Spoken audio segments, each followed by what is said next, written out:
Welcome to The Daily Grind, a Bluff City Media daily podcast. Stepping up to the microphone is your host, Luke Hatmaker. Grab your favorite morning brew, and let's get to the show. Keep rolling. What? Rolling. Yeah, welcome to the Daily Grind. I am your host, not Fred Durst of Limp Bizkit, but Luke Hatmaker of Daily Grind. And it's Thursday, and I got the ones, the onlys. I got my guy Parrish, and I got Rusty. I don't know what it's called. I don't know. It's early. How we doing, fellas? We doing good? It's doing good, man. It's funny because my Twitter name is the one Shark. So those lines. Yeah, we're good, Luke. I was talking to my neighbor who is an archaeologist this morning, and he said they recently discovered the largest dinosaur tibia in history. You know, that bone in your lower leg? I said, really? He goes, yeah, apparently it was a real big shindig. Welcome to the Daily Grind. Anatomy humor, dinosaur humor. You know what's funny, man? I don't think you're not even a dad yet, ain't it? I'm just practicing. Man, Rusty's he's got all them dad jokes like in his back pocket, like that. Like y'all seen The Good, the Bad, the Ugly with Clint Eastwood, where he's got the two like bullet like belts. Right? Yeah, that's me with dad jokes. The bandoliers. That's me with dad jokes. I'm just got them loaded. You know, it's hilarious for someone who's got as many kids as he does. Uncle Buck comes in here and hates all these puns. You'd think he'd just go fall like a Santa Claus. That is not a. You don't look like Santa, Uncle Buck. If you're watching, I'm not taking a crack at you. Maybe a young Santa. I'm off the rails. King Meeks, Jalen, everybody, thank you guys for watching this morning. Thank you guys for hanging out. We're going to jump into it because we had a basketball game last night. Did we? Was it a basketball game? I don't know, man. The Oklahoma City Thunder advanced to the NBA Finals, destroyed, whooped the Timberwolves 124-94. This game was over in the first quarter. This game might even have been over before the game started. I don't know. I was hoping to see a little bit more fight out of this Timberwolves team. I like them. I like watching them play. I like a lot of they might have my three of my favorite bench players in the league. I love Na, I love Nas, I love Dante, but this was kind of like when you let the air out of a balloon and it just goes flying around. That's what this felt like. Bummer way to end the season. What'd you think, Parrish? I mean, anything jump out at you other than how good OKC is?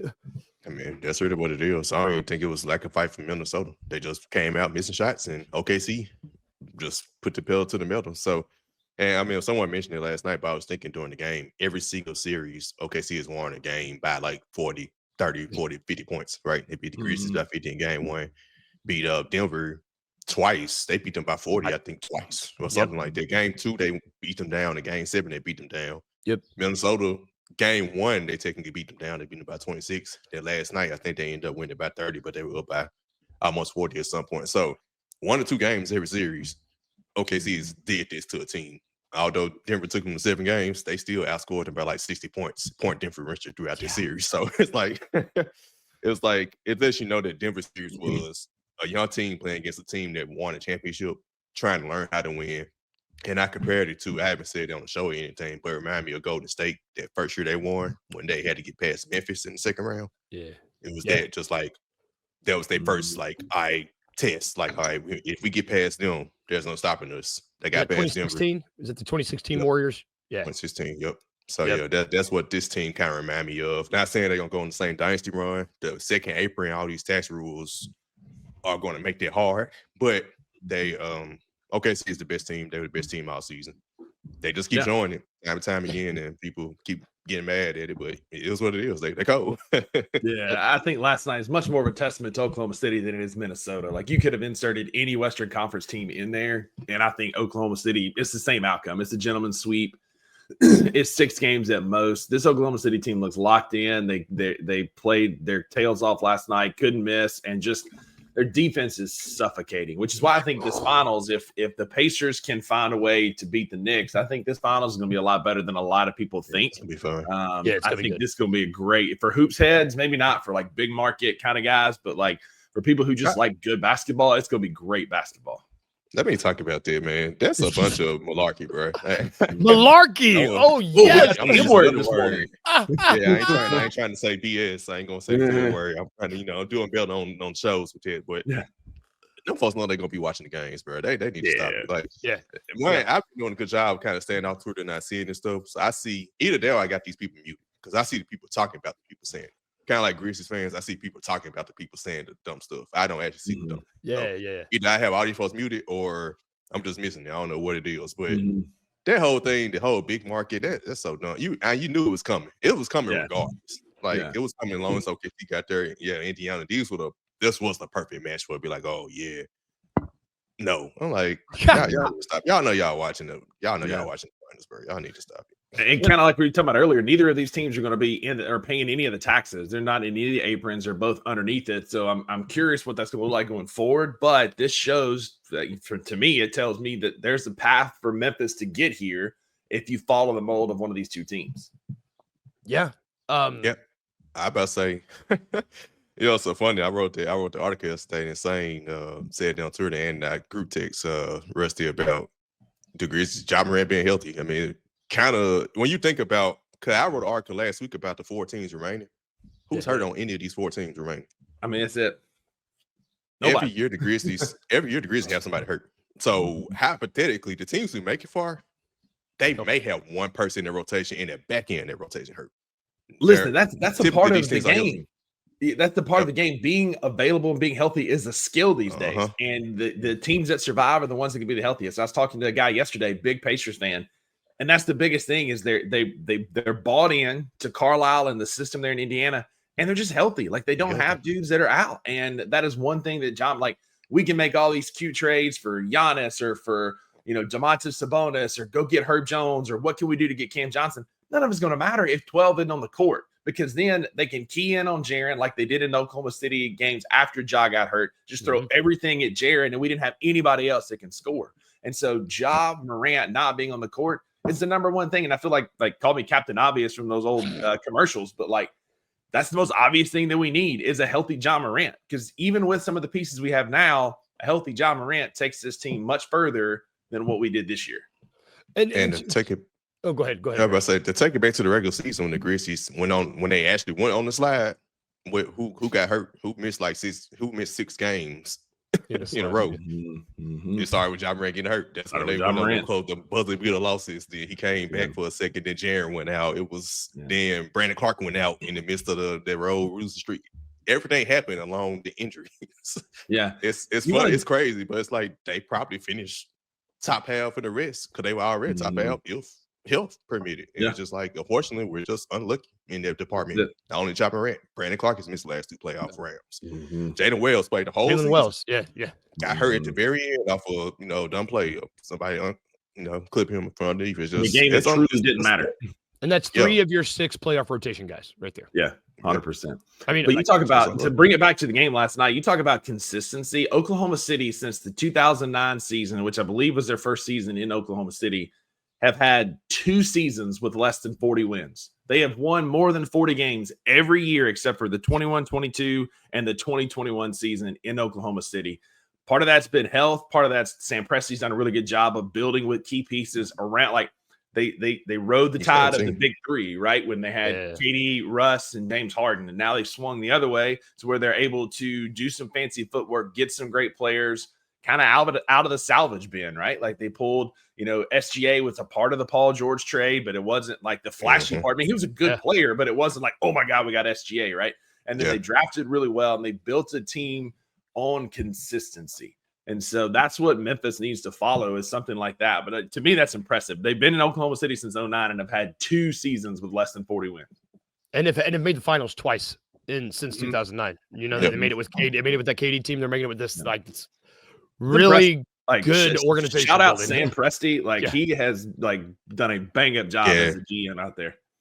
For him to build that thing back up after the KD era ended, or Russell, I guess Russell Westbrook's the last man standing after the Russ era ended, and for him to, pretty much replenish all these picks. That Paul George trade, Jalen Williams was a draft pick from the trade. I want to say Casey Waters was a draft pick from it because they got 4 picks, a pick swap. So all that happened.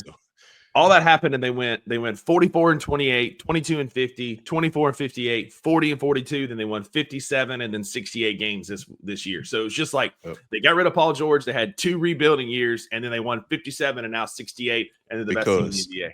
They had Chris Paul their first year with right. SGA. They went to the playoffs in the bubble, and they lost 7 games to Houston. Then they traded CP3, and that's when the rebuild started. And I'm pretty sure I don't know what they got for CP, but they got something back on him too that helped. And Edwards Ashton, Sam Presti's been there since Seattle, because there was a interesting thread, and I wish I still had it, where it showed where he made a trade in like 2007 for Rashard who was Wallace. Rashard Lewis. Yeah, because that's what started all this. Team now. Yeah, he started that in like 2004, 2007, whatever it was. Sam Presti did something. Trade exception that got them to SGA and Chet and this whole situation they're in now. Crazy. Trading Serge Ibaka. Like, there's been so many little moves. You look back, Oladipo was a trade in there. Yep. Paul George. You look back and you're like, order. It's like, wow. You're like, damn, man, this guy knows what he's doing. Has been cooking for a long time. And he's built out the roster like that, and then you go back to last offseason, hits on free agency, gets arguably the biggest, one of the biggest free agents targets with Isaiah Hartenstein, and then like trades for Alex Caruso. Right. And then trades Alex Caruso for nothing. And who every team wants Alex Caruso, and it's like, cool. You hit on the draft, hit on free agency, hit in the trade market as a small market team. That's how you get to the Western Conference Finals. Because their weaknesses last year when they lost to Dallas was big man, right? Because Jalen Williams was playing the 4. I mean, he's 6'5", right? Yes. Their Hartenstein in. And then Josh Giddey, after on the court, can't shoot. You get Alex Caruso, who fits them better, because Josh Giddey going to Chicago. He was a lottery pick, so he's a good player. Good player. He fits best for this team who's ready to contend now. They went and got the veteran, because Alex Caruso is 31 and got a championship. So that's the veteran that they needed to pretty much take them over the top. Yeah. Because they had shooting, and so what they saw is they needed just some defense. They needed a guy to be that defensive leader, and so they go get Alex Caruso, who's a serviceable offensive player. He was a point guard at A&M. Like, he can play some offense, but is known for defense. I thought he was solid at A&M too. It was crazy he went after Simi Jacob. He was solid at A&M. His haircut maybe not so much, but he was solid at A&M. He had decided to little like frizzy, like It's like he got drafted because he didn't get undrafted because of his skill set. No, it's because he looked like he was 41. And you want to talk about, like, we've talked a lot about this game, and I think it's important. You talk about getting a player that levels them up in every way. You know, talk about Josh Giddey, great player, can't shoot, not as good of a defender. In this Minnesota Timberwolves series, I'm pretty sure that the Oklahoma City Thunder had over 100 points off turnovers. I think I heard that this morning. I don't like that's. They probably did against Memphis too. I mean, every series, every series. And like that's tough. But did y'all see what the Thunder beat writer tweeted out last night at the end of the game? No. After the game, they're celebrating. We're going to the championship. Won the Western Conference Finals. One of their beat writers tweets out, "Yeah, but Morant had this team figured out." Like, clearly, we're still there. Like, we're living rent free in there. Like, you're thinking about Memphis when you just won a Western Conference Finals. We'll see y'all soon. Love it. Love it. You know, I don't want to talk about that anymore. Good button on that, Rusty. Yeah. We do have a game tonight. We do have a game tonight. Eastern Conference Finals, Game 5. Back in the Garden, right? Yeah, we're going back to the Garden. Pacers are up 3-1. We're at 3-5 in the playoffs. Yeah.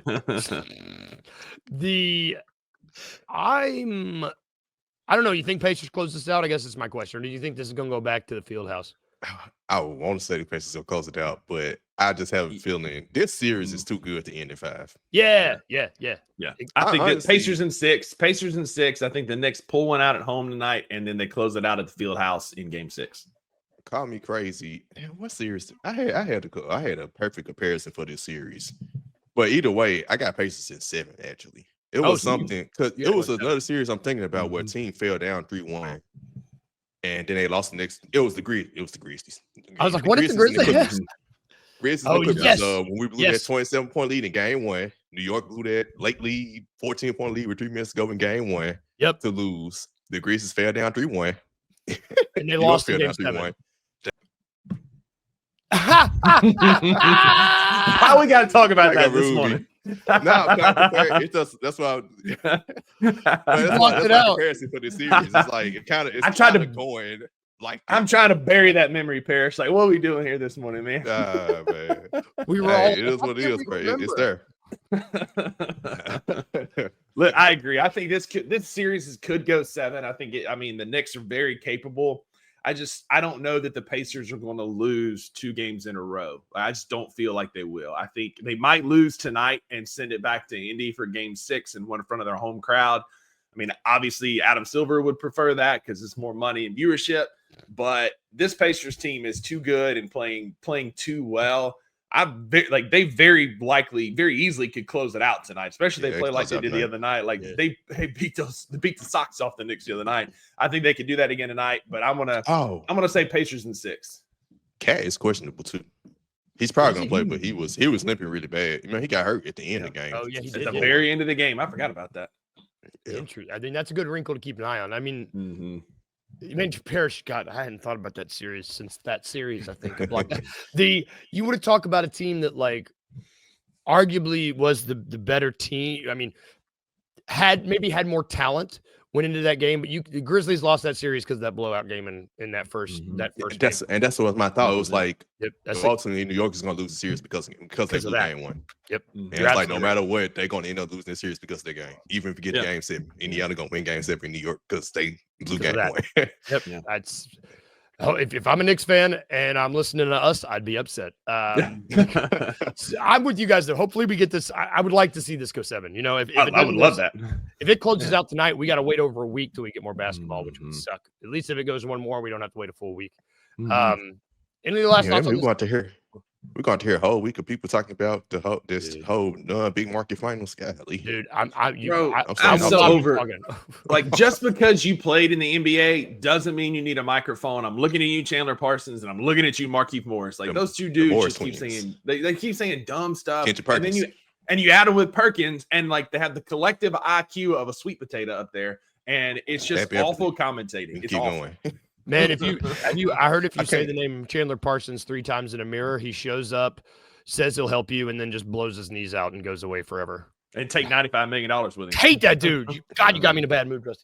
Hey, just to give everybody some credence, man.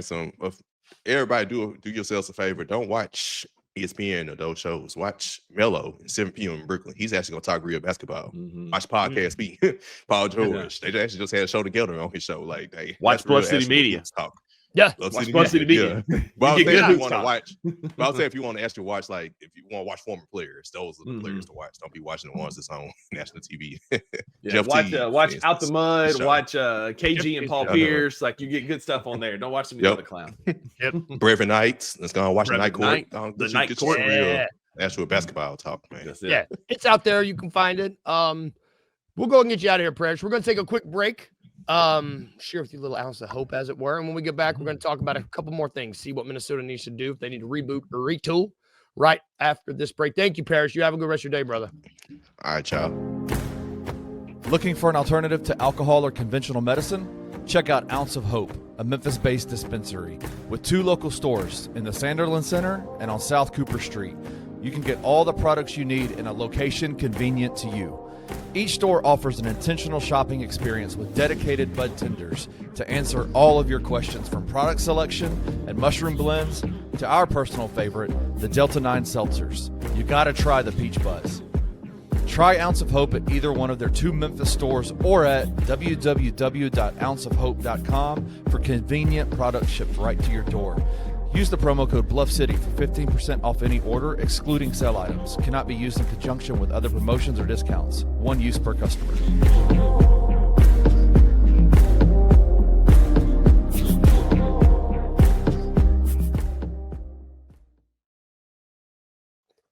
And we're back. And that's ounceofhope.com. It's below if you missed it. Check them out, guys. They're awesome.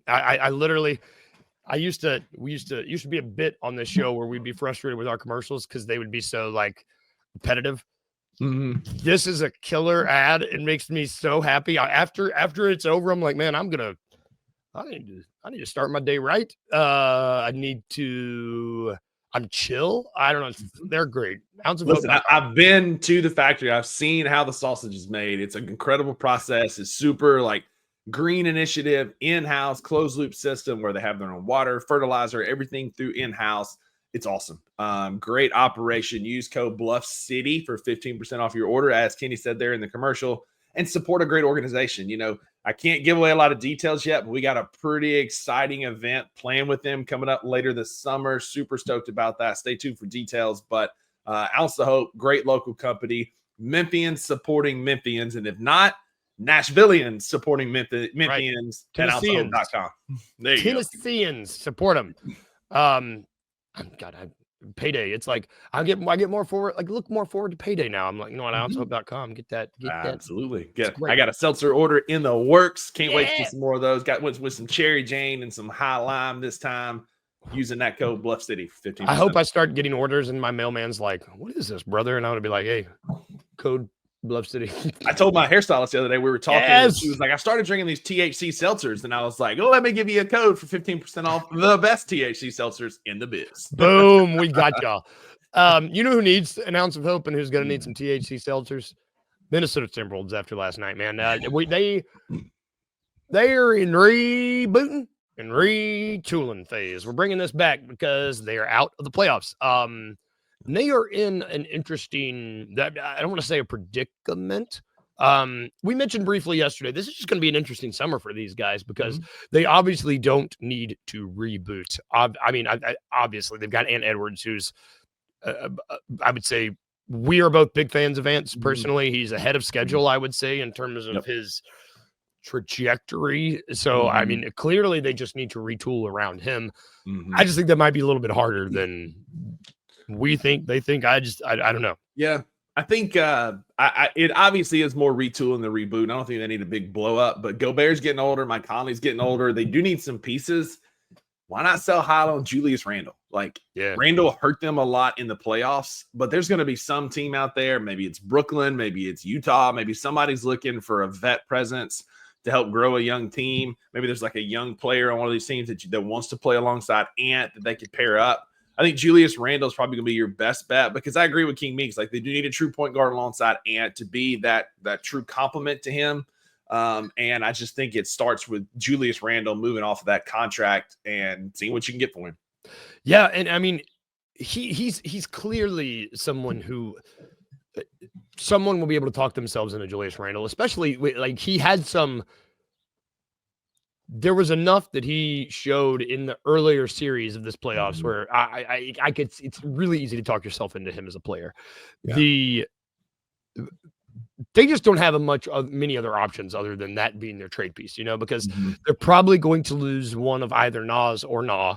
I don't know if they get them both. No, and I just looked up their salary table. That's what I was doing. I was looking it up. Yeah. So they've got Gobert under contract through 27-28, Ant through 28-29.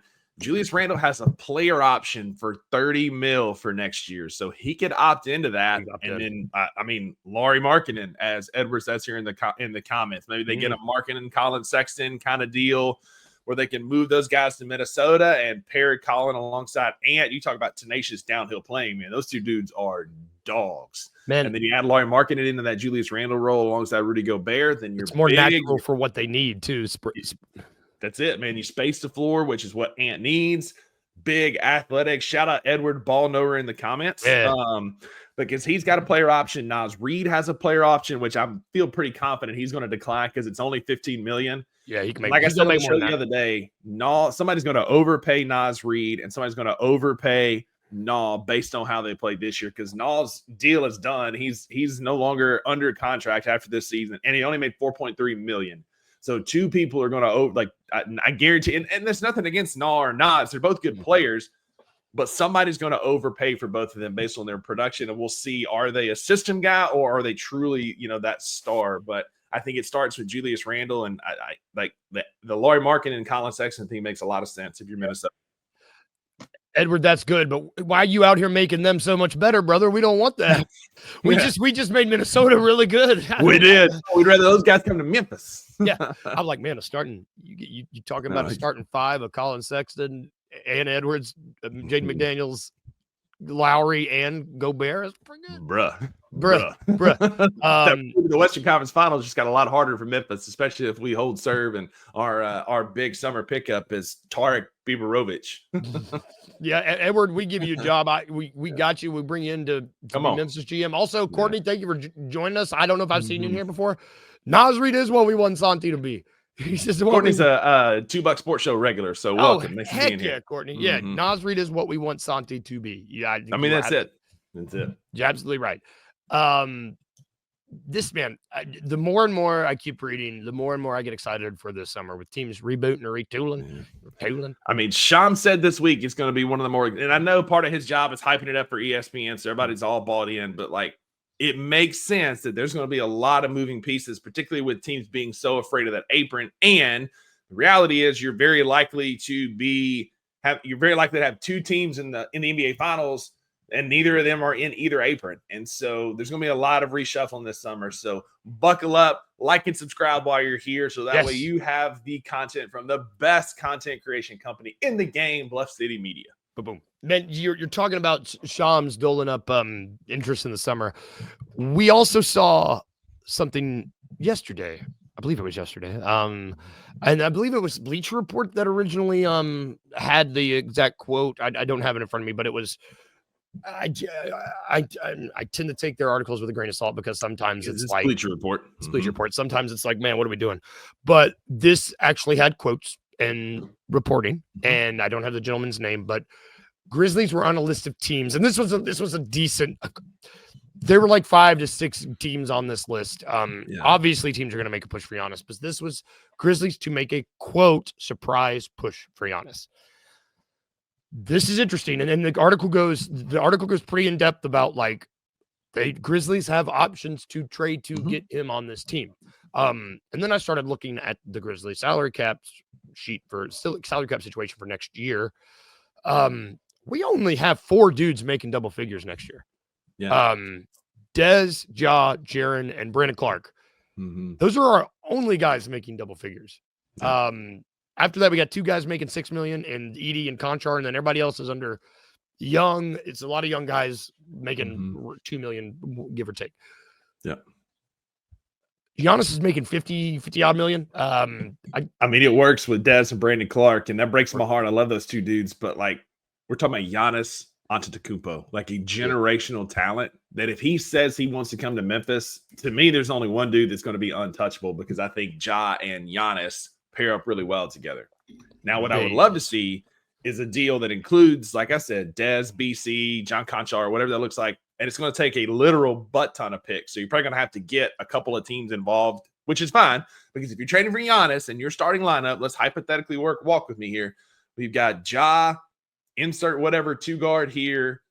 Giannis at the 3, probably Jaren more likely at the 3, Giannis at the 4, or Jaren at the 4, Giannis at the 5, vice versa, whatever that looks like. You talk about a defensive unit with Jalen, Giannis, and Jaren on the court at the same time. You throw Edie in there, that's a massive lineup. And one of the best rim runners, dunkers in the game, very athletic, long defender, and just a dog. Like somebody who is tenacious, brother. Like if there's any ounce of truth to that, and we go get Giannis, oh my, we will have a lot more than an ounce of hope. That's for sure. Oh yeah, brother. And it's really, really. You look at where the Grizzlies are sitting. They've got cap space. They're gonna have it next year. They've got exceptions. They've got their biannual. They've got the mid-level. They've got 2 trade exceptions, which I think total a decent. But when we don't use Zach Kleiman's going to have to do stuff he is not used to doing. Because the Grizzlies are trying to do the math. Like that's a decent amount of cap space that you can still then go get like a somebody to help space the floor, as Courtney said here, like a shooting guard, a PJ Washington, somebody that you can count on to shoot, right? Somebody that can actually help spread out that lane because Ja and Giannis both play in the lane really well. Spoiler alert, Jaren Jackson Jr. can also help spread the floor because unlike some of these nerds in these small closet, like little pockets of Grizz fandom, like Jaren is a great outside shooter, plays more like a stretch 3, and he can help spread the floor for Ja and Giannis to play together. I mean, it just feels like those 2 dudes were made to play together in Memphis. And Giannis is an interesting person because we know he can play in a small market. We know that. We know that he likes Ja and he likes Jaren both. We know he doesn't like his state income tax. Brother, I don't either. Me neither. I love living in Tennessee. It's great. I'm the Giannis domino is going to be a really interesting one to keep an eye on this summer because it's going to be a historic trade. Yes. If it happens. And I don't think we're going to be looking at a situation where the Luka deal is tanked all values. I think that was just an absolute an insane situation. I do think he's going to command a lot, and the Bucks need as many picks as they can get. That's important because they don't have any. So you've got to look at where they're going to get all that from. Grizzlies have all their own picks, which is great. So because if you look at it, the most picks ever included in an NBA trade was in the Paul George trade in 2019. It was 5 picks. Giannis is at least going to get that, if not more. 7. I mean, it's possible, but again, you're gonna you can only trade so many first round picks in a trade. Like you can't go back-to-back years. You're going to have to go every other and then sprinkle in some Jazz or Brooklyn or whoever comes in as that third team first-round picks because of some of the CBA. You can't trade like back-to-back or definitely not 3 first-round picks in a row. So it'll be interesting how they do it, but man, like 6, 7, 8 picks is a very real possibility. Yeah, Edwards thinks 8 to 10. Man, I'm more excited. I'm just where Giannis decides to. I mean, watch him just decide to stay. I mean, that's probably what's going to happen. And I'm trying the math for him to come to Memphis, and he would look great in Beale Street Blue alongside Ja. But reality is, he's probably he's a very loyal guy. He wants to stay in Milwaukee. I think that's truly what it is. It's probably just some posturing for some contracting / get some guys in to help me type thing. But I mean, obviously, if you're Memphis and Milwaukee calls and is like, hey, Giannis wants to come there, then I mean, you trade everything, including the Bass Pro Pyramid to get him here. Yep. You make that happen. You give them the deed to that pyramid. You get him here. You get him floated upriver on a boat.